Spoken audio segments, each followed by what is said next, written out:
Hello students. आपका जो आज का थिंकर है वो लेवी स्ट्रॉस है। एक वीडियो आपकी पहली आ चुकी है, वीडियो का पार्ट 2 है। इसमें प्रीवियस ईयर के क्वेश्चन और जितने आपके लेवी स्ट्रॉस से क्वेश्चन बन सकते हैं उन कॉन्सेप्ट के बारे में डिस्कशन किया जाएगा। छोटा सेशन है, अच्छे थिंकर हैं, हर एग्जाम के पॉइंट ऑफ व्यू से आपके इंपॉर्टेंट हैं, तो इसे केयरफुली आपको देखना है। चलते हैं बेटा, स्टार्ट करते हैं। लेवी स्ट्रॉस फ्रांस के हैं, एक्सचेंज थ्योरी दी है, बाइनरी अपोजिशन की बात की है। आपको इस सेशन को करने से पहले अपनी जो हमारी पहली वीडियो है पार्ट 1 है लेवी स्ट्रॉस का, वो जरूर आपको देखना है, तभी ये क्वेश्चन आपसे सोल्व होंगे। अगर आप उसे नहीं देखोगे तो ये क्वेश्चन इजीली सोल्व नहीं होंगे। लेवी स्ट्रॉस इस बात पर बल दिया है कि विनिमय, एक्सचेंज के प्रतिमान विनियमित होते हैं। ठीक है, अब आप देखोगे लेवी स्ट्रॉस बात करता है एक्सचेंज की। एक्सचेंज की बात इससे पहले कौन कौन कर रहे हैं आप देखोगे, फ्रेजर बात कर रहा है और मैलिनोव्स्की का बात कर रहे हैं। अब ये इनसे किस तरीके से डिफर हैं ये पहले आपको देखना है। फ्रेजर जो एक्सचेंज को देख रहा है वो देख रहा है इकोनॉमिक पॉइंट ऑफ व्यू से, इकोनॉमिक पॉइंट ऑफ व्यू से। ट्राइबल स्टडी की हम बात करेंगे, ट्राइबल में ही ये ज्यादातर चीजें यहाँ पे देखी गई हैं। और ये फ्रांस की जो बात करेंगे बाद में, लेवी स्ट्रॉस पे भी आएंगे। Fraser economic point of view से देखता है एक्सचेंज थ्योरी को। मेलनिस्की एक्सचेंज को सोशियो इकोनॉमिक से देखता है, सोशियो इकोनॉमिक सामाजिक आर्थिक दृष्टिकोण से इसकी स्टडी करता है। और खुला रिंग भी ये देता है, खुला रिंग भी देता है। उपहार विनिमय की प्रथा है जो टोबियान आइलैंड में देखने को मिलती है। तो फ्रेजर का नाम आता है, फ्रेजर की बुक है द गोल्डन बुक। आप देखोगे जब आपने मेलनिस्की को पढ़ा तो मेलनिस्की गणित और फिजिक्स में एक्सपर्ट थे, बट इन्होंने गोल्डन बो पढ़ी फ्रेजर की, और ये एंथ्रोपोलॉजी की तरफ इनका रुझान हो गया। उसके बाद टोबियान आइलैंड की 2 साल तक इन्होंने कंटिन्यू एथनिक स्टडी, नरजातीय दृष्टिकोण से स्टडी की है, नेटिव अप्रोच को अपनाया है, वो सब चीजें वहां डिस्कस की गई हैं।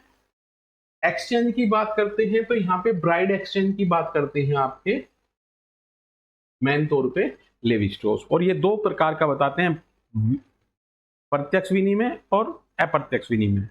आप देखोगे विलंबित विनिमय भी इन्होंने जिक्र किया है। डायरेक्ट को इन्होंने, कि जो ब्राइड एक्सचेंज होता है वो किस तरीके से होता है कि एक व्यक्ति दूसरे व्यक्ति को अपनी बहन देता है बहू के रूप में, और यहाँ पे वधु के रूप में बहन लेता है, तो ये ब्राइड एक्सचेंज है। और इसी को ही ट्राइब में नाम दिया गया है आटा काटा। आप देखोगे कि समाज में कभी कभी जो एक नॉर्मल समाज है, ट्राइब से अलग मॉडर्न समाज है, उसमें भी कभी कभी ये चीजें देखने को मिलती है। जहाँ कभी विवाह का संकट हो रहा हो तो लोग ये सजेस्ट करते हैं, उन लोगों में देखने को अक्सर रूरल एरियाज में देखने को ये चीजें मिल जाती हैं। तो ट्राइबल पॉइंट ऑफ व्यू से ये एक्सचेंज की बात करते हैं और ब्राइड एक्सचेंज की बात करते हैं। लेवी स्ट्रॉस एक्सचेंज की बात ये वाइन की भी करते हैं, फ्रांस के इस तरह की स्टडी है इनकी। और इन्होंने वहां पे बताया कि एक ही ब्रांड की बोतल वहां पे परोसी जाती है और सामने वाले को शेयर करना होता है, सामने वाला सामने वाले को शेयर करता है। इस तरीके से जो ये एक्सचेंज है, वाइन का एक्सचेंज है, तो उनके बीच में एक सौहार्द की भावना, सोशल इंटीमेसी जुड़ जाती है, तो ये उनकी बात करते हैं।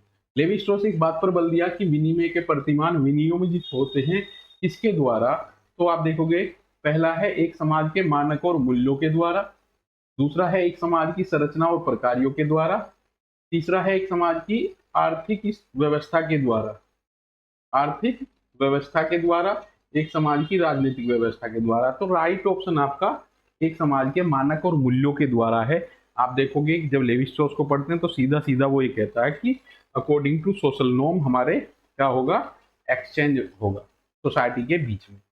निम्नलिखित में से यह किसने दावा किया कि सामाजिक संरचना का अनुभाविक वास्तविकता से लेना देना नहीं है। बड़ा इंपॉर्टेंट कोट है लेवी स्ट्रॉस का। लेवी स्ट्रॉस कहता है कि जो संरचना है वो कैसी प्रक्रिया है, अमूर्त है।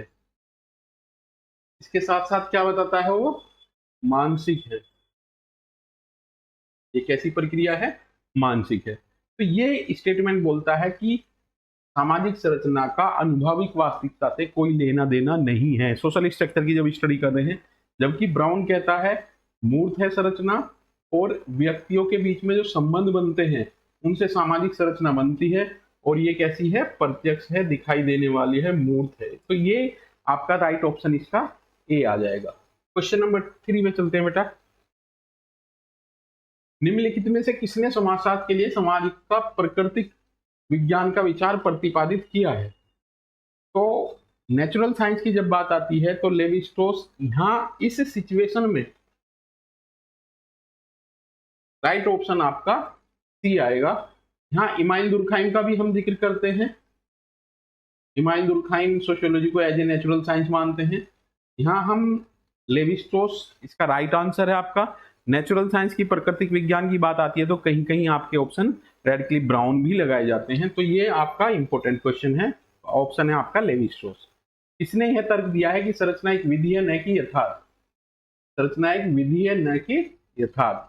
अब देखोगे लेवी स्ट्रॉस कहता है कि अनुभाविक वास्तविकता से कोई लेना देना नहीं है, तो इसका भी राइट ऑप्शन आपका लेवी स्ट्रॉस है। और लेवी स्ट्रॉस ये कहता है कि संरचना हमारी मानसिक प्रक्रिया है और इसमें पूर्व के अनुभव इंक्लूड होते हैं, उनसे संरचना क्रिएट होती है और स्ट्रक्चर पैटर्न हमारा व्यवहार करता है।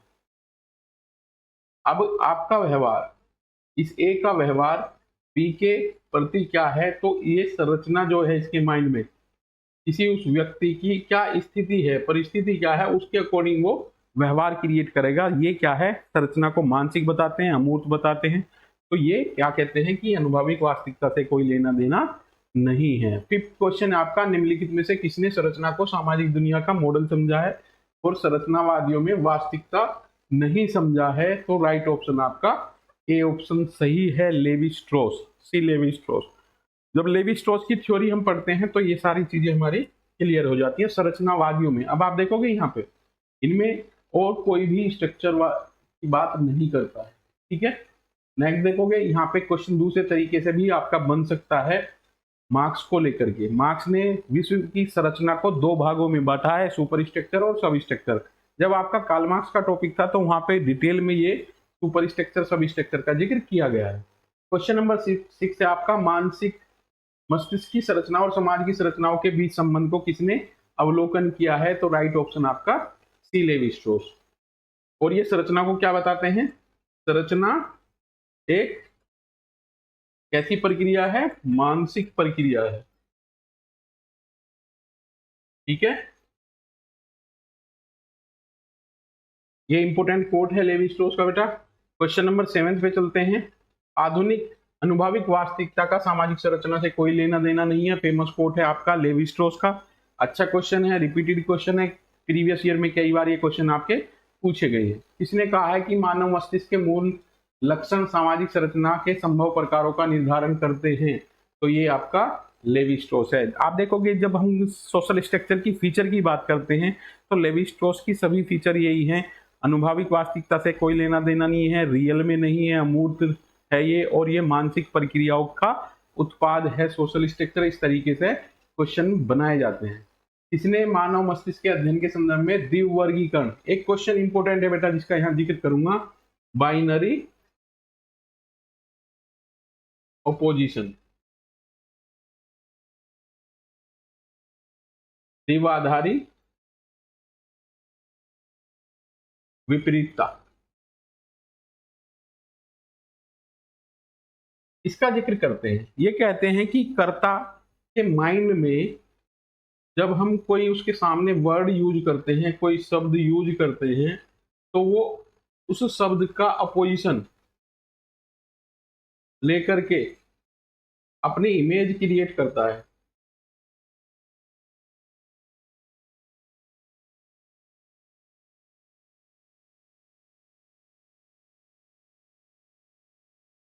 इसी कॉन्सेप्ट को लेवी स्ट्रॉस बाइनरी अपोजिशन बोलते हैं, द्विआधारी विपरीतता। तो ये एक इंपॉर्टेंट टॉपिक है लेवी स्ट्रॉस का, जब आपको पूरी यूनिट कराई गई है तो उसमें ये अच्छे तरीके से कराया गया है। क्वेश्चन नंबर 10 है, समाजशास्त्र और सामाजिक मानव शास्त्र में संरचनावाद के प्रणेता किसे कहे जाते हैं? समाजशास्त्र में सामाजिक मानव शास्त्र के प्रणेता आपके लेवी स्ट्रॉस हैं, ठीक है। ये क्वेश्चन पीजीटी की परीक्षा में भी आपसे कई बार पूछा गया है।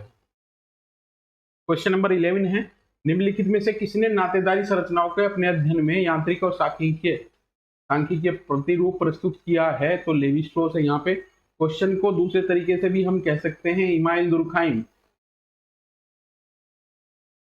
बेटा क्वेश्चन में कन्वर्ट कर रहा हूं मैं। इमाइल दुर्खाइम ने कितने देशों का डेटा कलेक्ट किया है?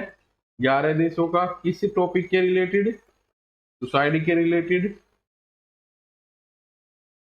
इस स्टैटिस्टिकल मेथड यूज किया है। ठीक है, तो इस तरीके के क्वेश्चन आपसे पूछे जाते हैं। बट यहाँ सांख्यिकी और यांत्रिक अपने अध्ययन में नातेदारी में किसने यूज किया है? लेवी स्ट्रोस ने। नातेदारी की बात आएगी तो मर्डॉक का नाम भी इंपॉर्टेंट है। मर्डॉक ने 833-151 प्राइमरी, सेकेंडरी और टर्जरी रिलेटिव बताए हैं नातेदारी के। ध्यान रखना बेटा, पीजीटी में एक इंपॉर्टेंट क्वेश्चन था, 2 course Murdock, GP Murdock 833-151 primary, secondary और टर्जरी नातेदार। और ये नातेदारी व्यवस्था किसे बनाती है? सोशल स्ट्रक्चर क्रिएट करती है। इस तरीके से कोरिलेट हम कर सकते हैं क्वेश्चंस को लेकर के भी। ठीक है बेटा, नेक्स्ट क्वेश्चन है, निम्नलिखित में से किसके अनुसार संस्कृति उन सिद्धांतों को मूर्त रूप देती है जो मानव की आवश्यक विशेषताओं द्विआधारी वर्गीकरण की व्यवस्था को प्रतिबिंबित करते हैं? तो binary opposition concept given by Levi Strauss. Next question है आपका 13, निम्नलिखित में से कौन सा मिथ्य की संरचना के अध्ययन से संबंधित है? जो मिथ है ये भी सोशल स्ट्रक्चर क्रिएट करने में इंपॉर्टेंट रोल प्ले करते हैं। मिथ क्या होते हैं? एक इंपॉर्टेंट कोट लिख लेना बेटा, जो वास्तव में है वास्तविकता में नहीं है। किसी का बिल्ली रास्ता काट जाती है तो वापस घर चला जाता है, कोई छींक देता है तो वो अपने एक्ट को करने से पहले कुछ देर रुक जाता है, तो दैट इज नोन एज मिथक। मिथक क्या है? वो सोशल स्ट्रक्चर को क्रिएट करने में, सामाजिक संरचना के अध्ययन से संबंधित है। लेवी स्ट्रोस से बताते हैं। इसी तरीके से हमारे माइंड में स्ट्रक्चर क्रिएट होती है कि पीपल के पेड़ पे भूत रहते हैं। ध्यान रखना, किसी भी व्यक्ति को सामाजिक नियंत्रण करने में, किसी व्यवहार को कंट्रोल करने के लिए कानून से ज्यादा आपका धर्म और उसके अंदर भय जो है वो नियंत्रित करता है। इसलिए हमारे जो बुजुर्ग लोग कहते हैं पीपल पे भूत रहते हैं, वो ये बताएंगे कि ऑक्सीजन के पॉइंट ऑफ व्यू से पीपल का पेड़ इंपॉर्टेंट है तो व्यक्ति तुरंत उसे काट देगा, बट उसके अंदर एक भय डेवलप किया जाता है कि पीपल पे भूत रहते हैं और अगर पहले किसी ने पीपल के पेड़ को नुकसान पहुंचाया है तो उसका अनिष्ट हुआ है। इस तरीके से व्यक्ति के व्यवहार को कंट्रोल करते हैं। और ये कुछ ऐसे जो आइडियाज हैं इनको मिथक बोला है लेवी स्ट्रोस के द्वारा, और इन मिथक का सोशल स्ट्रक्चर में बहुत इंपॉर्टेंट रोल है। ये सोशल स्ट्रक्चर को क्रिएट करने में बड़े हेल्पफुल है।